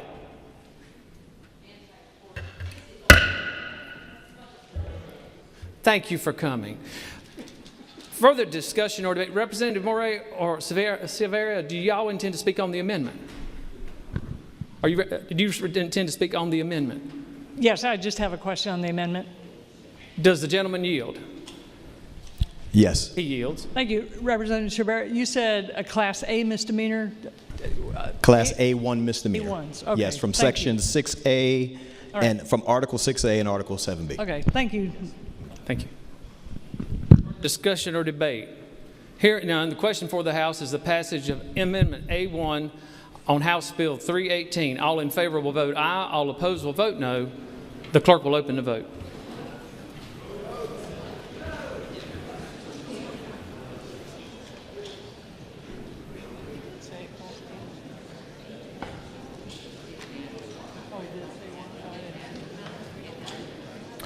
The clerk will lock the machine and record the vote. 71 voted in affirmative and 44 in the negative. The amendment is adopted. Now we're back on the bill. For what purpose does the lady from Durham, Representative Moray, rise? Thank you. To speak on the bill. You're recognized to speak on the bill. Well, as Speaker Hall said, for almost every session the last 5 years, I've also worked on this bill and opposing it. And I think we've had respectful debates on it. But I don't think this bill is about safety. I think this bill is about due process. And that's where I think we have a strong disagreement. When we started out debating this bill several years ago, several sessions ago, it was House Bill 10. And indeed, it was about talking about violent felonies. The problem today is, and it was vetoed by the governor, it was finally passed by this House. Today, we're looking at House Bill 318. No longer is it just violent felonies. We're expanding it, all felonies. So we're not really talking about safety here. If you have a gift card that you're trying to pass illegally at a department store after Christmas, that's a felony, and that could be covered by this. It's not a violent crime. So we're expanding it. We're expanding it to A1 misdemeanors as we just amended it. The problem is there are legal issues to due process. A warrant is not a detainer in the eyes of a law. A detainer is not an official document signed by a judge. It is a detainer request by ICE. And I know we've gone over this many times. A person in jail has not been convicted. They have been charged with a crime. There is a due process right of innocence until you're proven guilty. If you are in jail, you are right to due process of bail. It is in our Constitution. And what HB 10 did, and what we are doing today, is saying if you make bail, or if you have served your sentence, if there's a suspicion you are not a resident, we will hold you for 48 extra hours. And today, we are redefining what those 48 hours means. No longer is it when the ICE detainer is issued. Now it is when the person is ready to be released, the 48 hours will begin. And then this bill says not only will it be 48 hours when they're ready to be released, it'll be another 2 hours for the official at the jail to call ICE and say, in 2 hours the person will be released. Are we going to get something from you to hold and deport them? There are due process issues. There are not violent safety issues in this bill. This bill is about immigration. This bill is not about the safety of the state, which I totally agree with the Speaker. I'm just as concerned about and want. But I also, as a former judge, I want due process rights, which I think this is in violation, and it is an attack on undocumented people in the state. All right, we might have some new folks tuning in here on Live Impact News on WCNC Plus. Just wanted to set the table for the debate that we've been seeing. This was an earlier discussion in the North Carolina House today regarding House Bill 318. This is a bill that would mandate local law enforcement to work more closely with ICE. And for folks who've been kind of following some of the recent debate that we were just hearing, we heard references to House Bill 10, which was already passed past, and this is kind of a step up from that, expanding some of the crimes for which they would have to do citizenship verification. It would extend periods of detainment at the county jails, and then it would also mandate the last-minute check-in, essentially, with local law enforcement and ICE before they release a person. So this is a discussion we saw underway before the vote. Ultimately, the House passing this. There's still a few more steps before this potentially could become a law, but we'll send you back now. Obviously, this is a big discussion, not only in North Carolina, but also immigration just kind of rising to the surface is a big topic we're seeing in our nation right now. So once again, let's listen in now to this earlier discussion on the House floor. Officials who are clearly not constitutional scholars believe that due process no longer applies to some people. Additionally, as somebody who believes in the concept of federalism, why are we doing the federal government's job for them?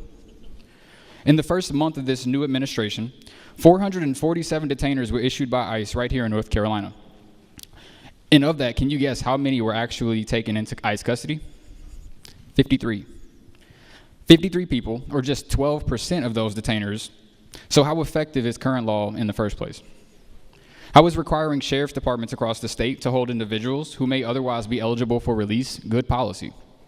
It requires violating people's rights, spending taxpayer dollars to do so in the process, and it also opens up the state for costly lawsuits. And I want to go back to the spending taxpayer dollars to do so. Those costs are not just baked in already.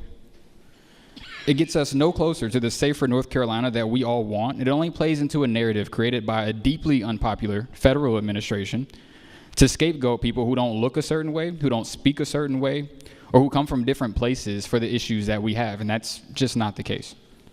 As somebody who proudly represents and is from one of the most diverse districts in this state, made up of a number of immigrants and the children of immigrants, for the reasons I've stated before, I urge each and every one of you to vote no. Thank you, Mr. Speaker. For what purpose does the lady from Mecklenburg, Representative Cunningham, arise? Thank you, Mr. Speaker. You're recognized to speak on the bill. I voted for this the last time, and everybody in here no idea. But I'm going to tell you a story, and it connects to the immigration and the alien. So, about 2 months ago, it was a lady at an event in Mecklenburg County in the city. And another lady came to this event. Now, neither one of them were illegal, neither one of them were aliens, and neither one of them were immigrants. But they got into this volatile conversation that caused some negative interactions to happen. And the one lady told the lady, said, "I will kill you." So the lady that had been threatened to be killed called 911. And the police came. And the police took the lady into custody.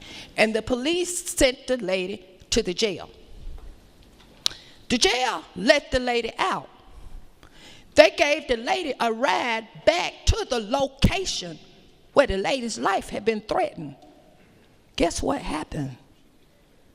The lady shot and killed the lady. The same night, they let her out. The same night, it wasn't 2 days, it wasn't 24 hours. And yes, both of them were African American. They weren't immigrants, they weren't aliens. If we're talking about protecting our communities, we need to do what we're supposed to do. If it calls for us to be in compliance with what federal want, why not? All over this state, all over. It's not just happening in Mecklenburg County. We got issues with a 200% increase in overdose deaths in Mecklenburg County. We've had 4 individuals arrested inside of the courthouse in the last couple of weeks that were illegals. We want the overdoses to stop. Yeah, they people look like me. It's not just the others now. That 200% are people that look like me. They're my grandkids, your grandkids that's associating with it. Just a week ago, I got a call from a man out of Wilmington. His 19-year-old son died. I just had assisted him a couple of months ago. He had some pills that was laced with fentanyl. The kids don't even know what they're getting now. It's in our communities, and it's killing our children. If we don't continue to try to protect our communities in any way we can, that's our responsibility. That's all our grandkids, all our children. People are taking our children from us. And if it requires the sheriff to do his duty and align with the federal government, with ICE, I expect him to do that. Because that's protecting my community too, my children too. Thank you. For what purpose does the lady from Wake, Representative Severo, rise? To speak on the bill. You're recognized to speak on the bill. I don't debate what Speaker Hall has said. Not one of us in this chamber would ever want to have their mother, their sister, their daughter to ever have been afflicted with what had happened to her. And I'm glad that Speaker Hall has shared that story because we need to be very clear on that. The times have been very different since then, since he started bringing this bill to life. And now we're in a situation in a country that is far different than when he first started this bill. I stand today not just as your representative, and most of you had been here last biennium when I shared my story in length. But of those who are new and who are here in the gallery new, I'm standing here also as someone who's lived what this bill is making legal. I was once pulled over on a simple traffic stop, and we talk about due process. A person goes into jail or detention on suspicion of a crime. Again, as my colleagues have said, not necessarily if they're found guilty of a crime. That happened to me. I wasn't speeding. I wasn't reckless. And the last time I shared the story, I actually was stopped because I had out-of-state plates driving through a new state. You know, it was a Sunday, and I'm a church-going person. So I decided to go to church while I was going through the state. And that sheriff's deputy followed me out of that church parking lot and stopped me on the highway. He stopped me. He asked for my registration and driver's license. Everything was legal. But he asked me, "Where were you born?" And I said, "Sir, I was born in Oakland, California." And just to go in a shortness of this story, at a naval hospital, because my father served the Navy for 24 years and also was a veteran administration worker for 20 years, I was born in a naval hospital. But he still didn't believe me, and I was detained on the side of the road for 3 hours and threatened to go to an ICE detention center.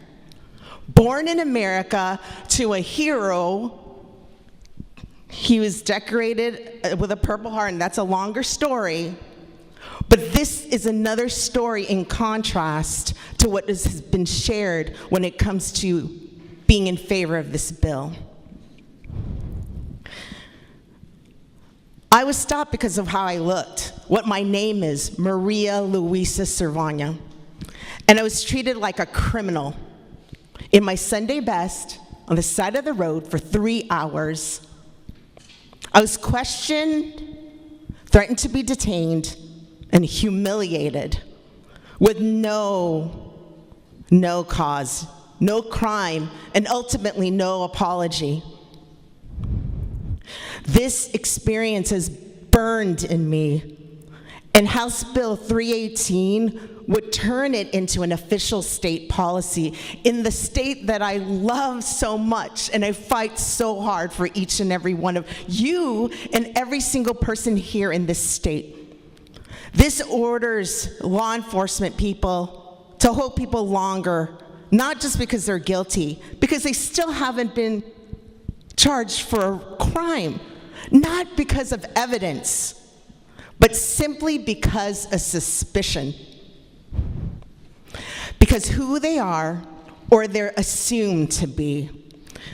HB 318 doesn't protect our communities, it profiles them. It doesn't deliver justice, it delays it. It doesn't make us safer, it makes us smaller. And if ICE doesn't pick you up, what happens? You lose hours in your life, days, maybe your job, maybe your family's trust in the system forever. The trust that we should have for law enforcement, the law enforcement that we respect to serve law and order. So let's be clear. You cannot detain your way to public safety. You cannot profile your way to justice. You cannot divide your way to a stronger North Carolina. So there is a real cost. This bill would expose every city and county in North Carolina to an expensive taxpayer-funded lawsuit, not just the day-to-day trying to implement this bill, but lawsuits that are a violation of our Fourth Amendment rights. We talk about the Second Amendment being protected, our First Amendment, but we also have this as against the Fourth Amendment. We should protect that.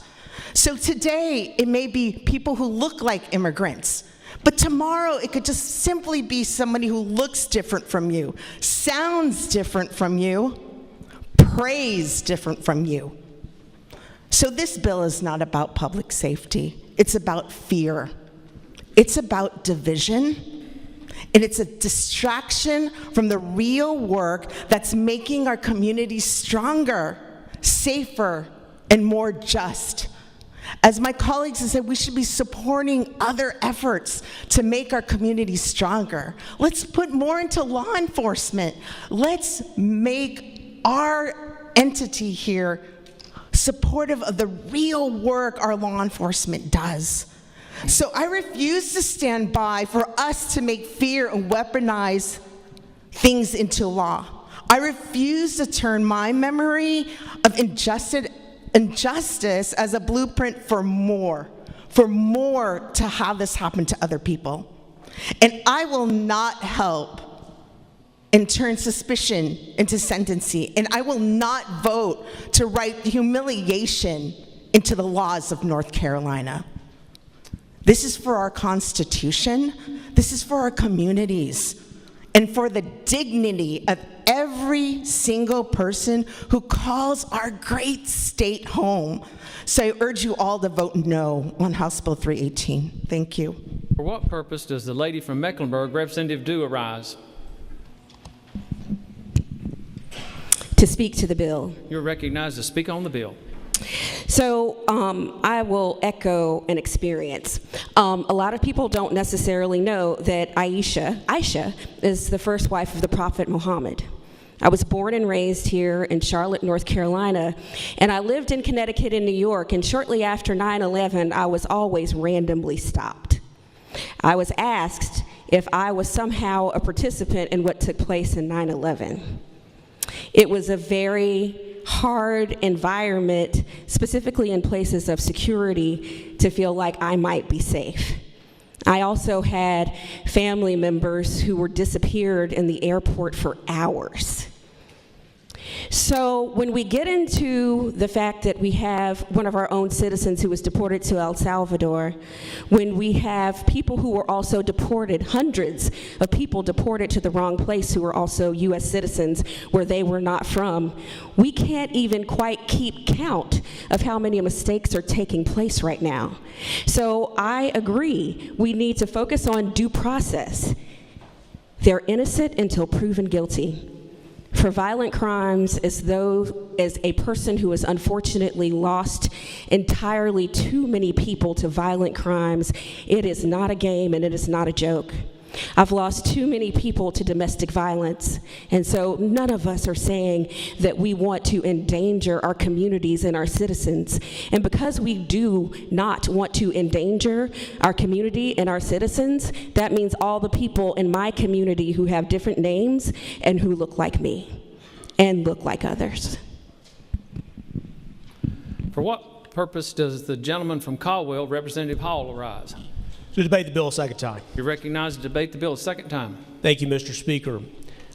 Members, I'm going to say something that you'll probably never hear me say on the floor again, and that is I recently read an article from the ACLU. I want to tell you about a bit of that article.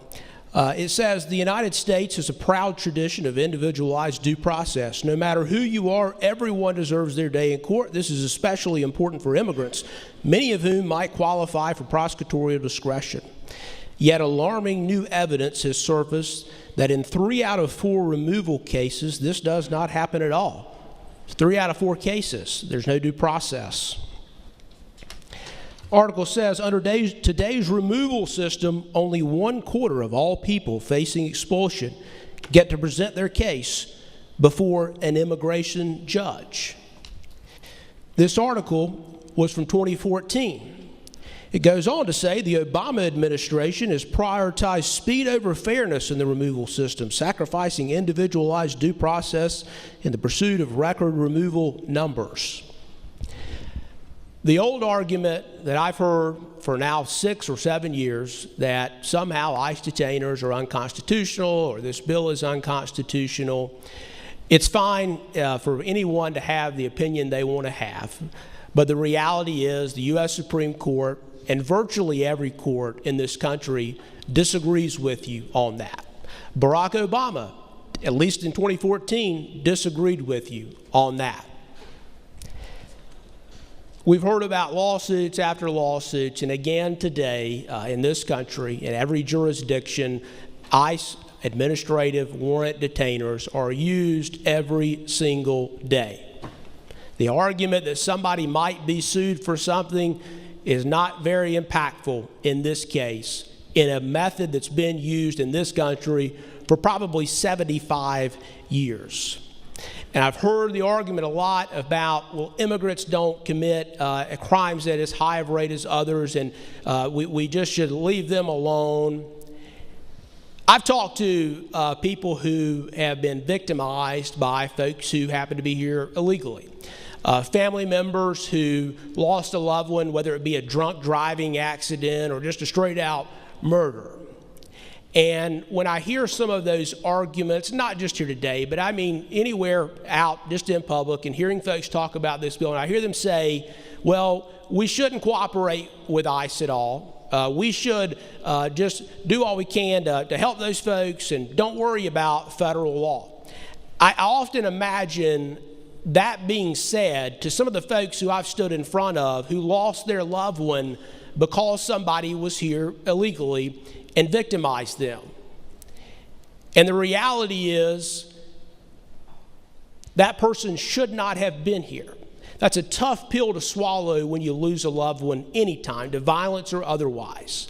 Imagine how much more difficult that is when you know it was perpetrated by somebody who should have never been here in the first place, because we have a border. We have federal laws that keep people from crossing that border illegally. The difference today is we have an administration who's fully enforcing those laws. And again, as I said earlier, the Obama administration, which despite my best efforts was pretty popular. There may be a lesson or two to learn from what the Obama administration position was on this for some of my friends. But in any event, it's clear that the people of this state believe that sheriffs ought to cooperate with ICE. It's about as clear-cut as it becomes.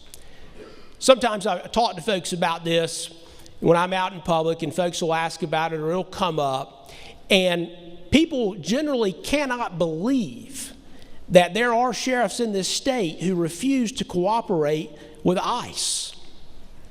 but it's happening every single day, and it just simply should not happen. Again, these sheriffs should be partnering with federal law enforcement just like they do if they're doing a big drug bust or they're going to go execute a search warrant. It's the same thing under immigration law. It's no different whatsoever. And this bill makes sure that that happens. And ultimately, if you're here in this country illegally, you've already committed a crime by crossing the border. And that ought to be enough to be sent back and to taken out of this country for not doing things the right way. But certainly, if you're here illegally, you've crossed the border illegally, and you've been charged with a serious crime in North Carolina, you've got to go. You've got to be deported. And I can tell you that I will stand on that principle as long as I'm here and well after. I'm happy to defend that anytime. I'm happy to stand up for the victims of this state and the citizens of this state to make sure that public safety is placed over politics, no matter how popular or unpopular. I hope you'll support this bill. Thank you, Mr. Speaker. For what purpose does... All right, so folks, you were hearing there some of the debate surrounding the ultimate passage in the North Carolina House of House Bill 316. As we told you before, this is somewhat being compared to House Bill 10, which was previously passed, but it kind of expands some of the requirements for local law enforcement in their cooperation of ICE. As we told you before as well, this is a passage in the House, so there would be a few more steps before this would potentially become law. It would have to pass the Senate, and then, of course, the governor would have to sign. Of note, when House Bill 10 passed, then Governor Cooper actually vetoed that bill, but it was overridden by the General Assembly. And as we have reported on before, with current legislation being discussed in the General Assembly, that veto overriding power no longer exists with Republicans. So that said, it's unknown what now Governor Stein would do regarding this House Bill 318.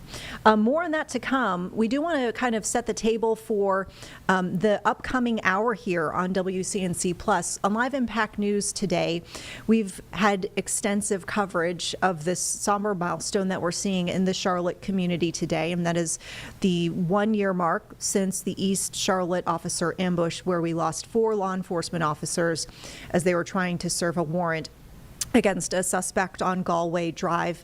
And so some of the coverage that we have taken on here is a look at the policies and what we've learned about that day. And our Nate Morabito, our investigative reporter, spoke with our Jane Monreal about some of his reporting work in the weeks and the months that have followed this officer ambush, and some really interesting perspective, a different insight on that reporting process. And what ultimately he had talked about were hopes that we learn something from this event, and if there's anything to change or improve upon, that rises to the forefront for policymakers, just so that we don't have to go through as a community this sort of loss again. So let's listen in right now. Our Nate Morabito speaking with Jane Monreal here on Live Impact News.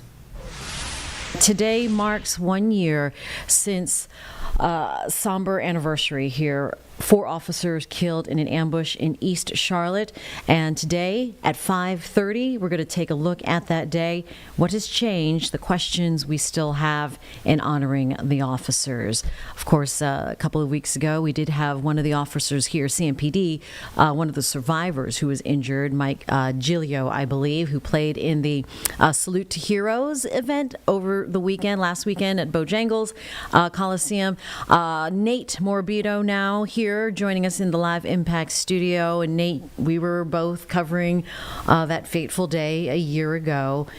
And I remember just having to get to the studio before 2 o'clock and then thinking we didn't have much information, but then having to come back, and then it was what we call wall-to-wall coverage, and it was for the next 5 hours sitting there in the studio as details were slowly coming in, and then bringing you in with all of the updates. Yeah, you know, I remember that afternoon. The newsroom can be a loud place at times, but it also can be really quiet. And I remember our assignment desk manager saying something about officers down. Mm-hmm. And you immediately think, this is not good. Right. And if you remember on that day, very early on, there was some misinformation about where this happened, which really slowed everything down for the news gathering purposes. Like, there was a time when the assignment desk was trying to figure out where is the actual location of the shooting, right? And one of the biggest things that I push just through my many years in this business and from my mentors who have taught me this, there is no rush to get out information from our perspective, especially this kind of sensitive information situation. Rather, we are trying to be very methodical and make sure we're right before we release this. I had received some information early on that this was going to be a terrible afternoon. And there was just no rush to get that on the news, because what if that information is wrong, right? Right. And you want to make sure families are notified early on. But as that afternoon continued moving, it was pretty clear when all the different hospitals were on standby, when roads were getting closed down, that this was turning into something that was going to be the worst day for law enforcement in our city's history. And it was really tough, because you start thinking, well, what can we do to try right now to get information out to the public, right? And I think in a lot of times in these tragedies, we're concerned with the number, right? It is school shooting, God forbid. How many people, how many officers, right? And instead of going that route early on, I started looking up the neighborhood where this happened and tried to start calling neighbors there. And I did make contact with several people who lived in that neighborhood, maybe who worked nearby, to just get a sense of how tense it was out there. Was this an active scene? Because that's information we can share to the public. You know, Right. It's not about how many. No, it's a people are public affected. safety issue. Exactly. We're sharing critical information to the public right then and there. The end result will be the end result. We'll get that information. And that's what I mean when there's not really a rush to get numbers and names on there. We're trying to get the information that the public needs right then and there. Right. Which is, what is the current situation? I remember Richard Devane, who was out there, one of our reporters, made contact with someone who had video or an image of that happening. I started communicating with that person, and we were able to get an image on TV fairly quickly about what it looked like there. Right.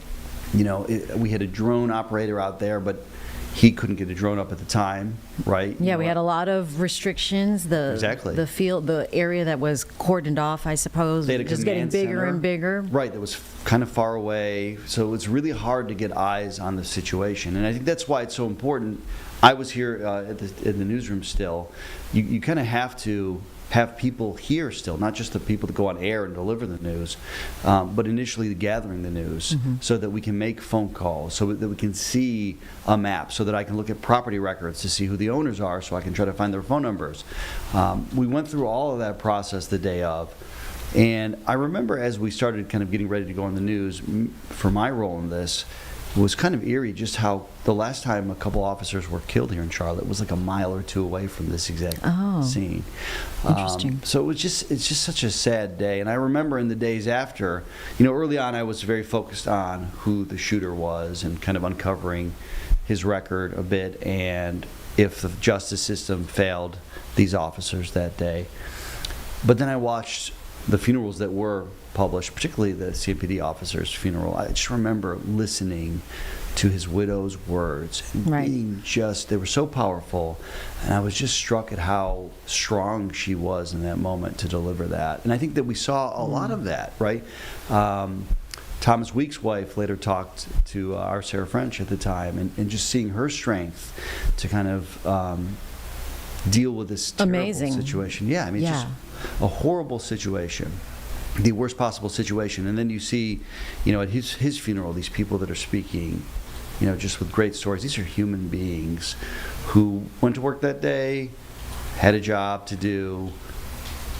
I can't imagine that they thought this to this level could happen. I'm sure they prepared for a situation where things could go sideways.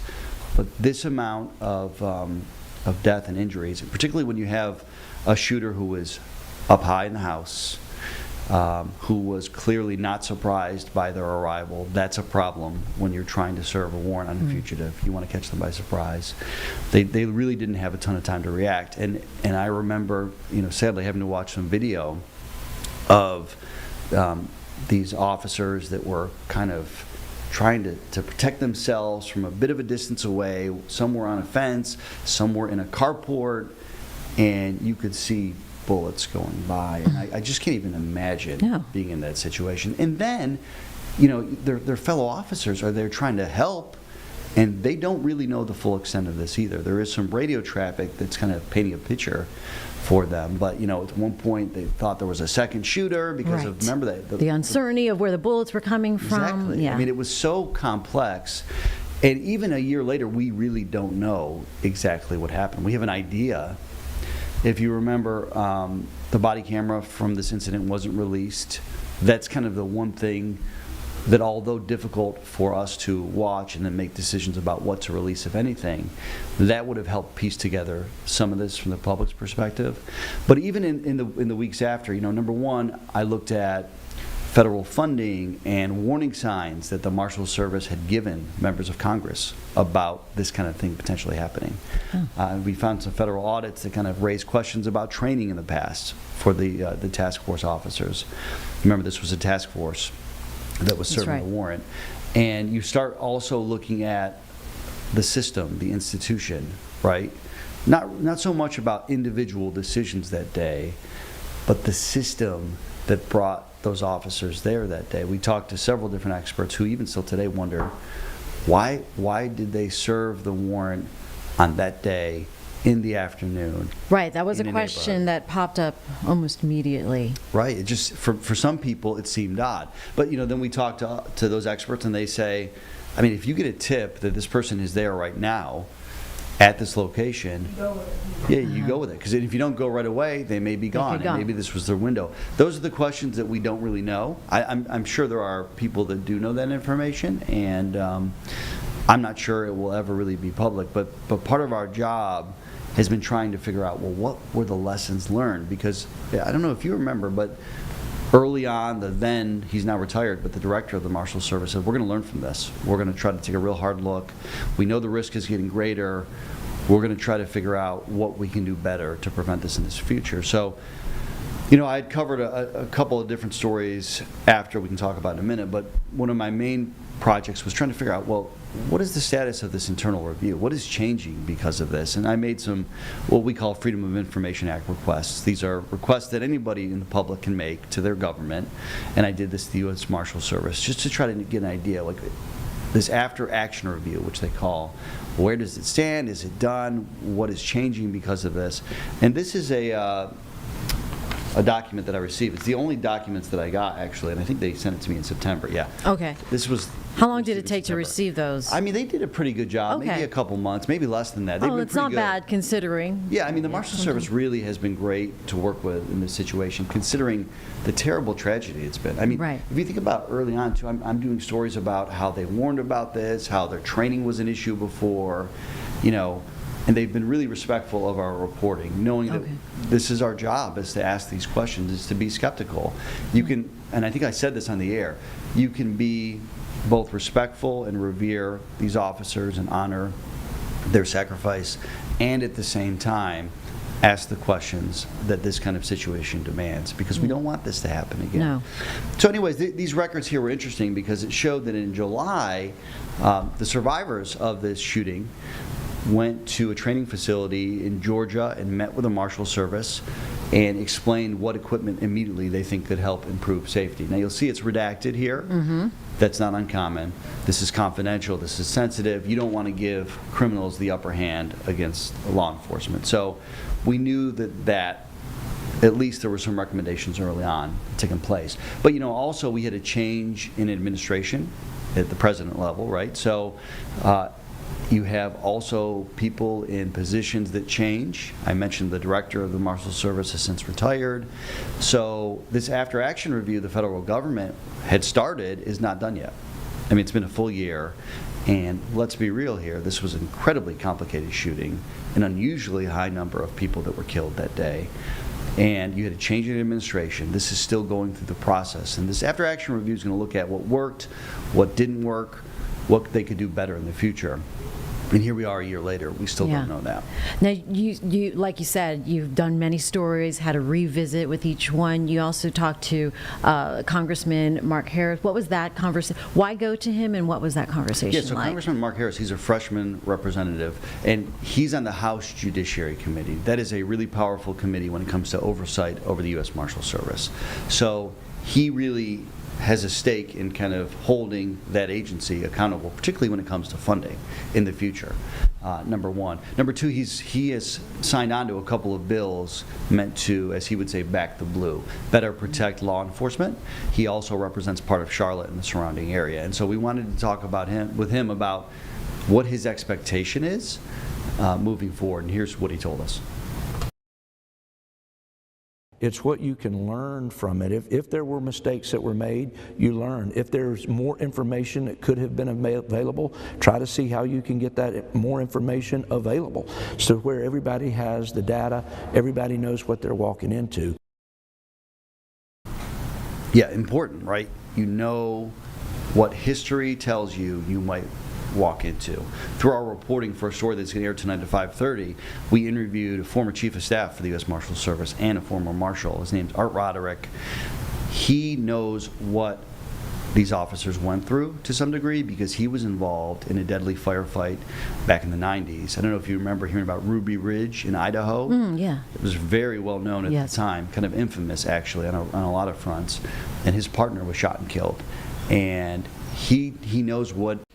Okay, so folks watching live here on Live Impact News on WCNC Plus, we're looking back at some of our discussion with investigative reporter Nate Morabito regarding some of his digging, if you will, investigative journalism on this East Charlotte deadly ambush, the ambush where we saw 4 law enforcement officers losing their lives. And Nate reflecting on not only that day, but also some of what he has tried to glean from, what could be done better, if anything, and how do we prevent this from happening again. So we'll remind folks that we do have special coverage of this somber milestone coming up 9 o'clock hour here, so just moments away on WCNC Plus.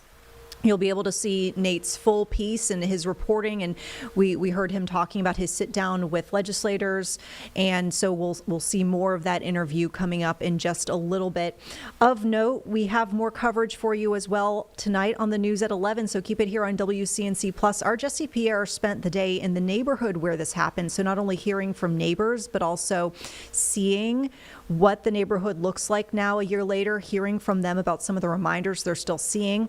And the house in question where this has happened, as she will share with us tonight at 11, while it has undergone some repairs, it is still not up to code. So she talks about, what city officials are looking for in this process of getting things back up and running at the house itself. But really here we are seeing ultimately a year later after this ambush, so many scars on this community and still an effort to recover. So stay tuned for that information. And of course, we'll have all the very latest for you as well as far as your big breaking headlines and big topics of the day on the news front coming up at 11. But stick with us here on WCNC Plus as we conclude Live Impact News in just moments and turn you over to our planned programming that will be special coverage of the officer-involved ambush in East Charlotte 1 year ago today.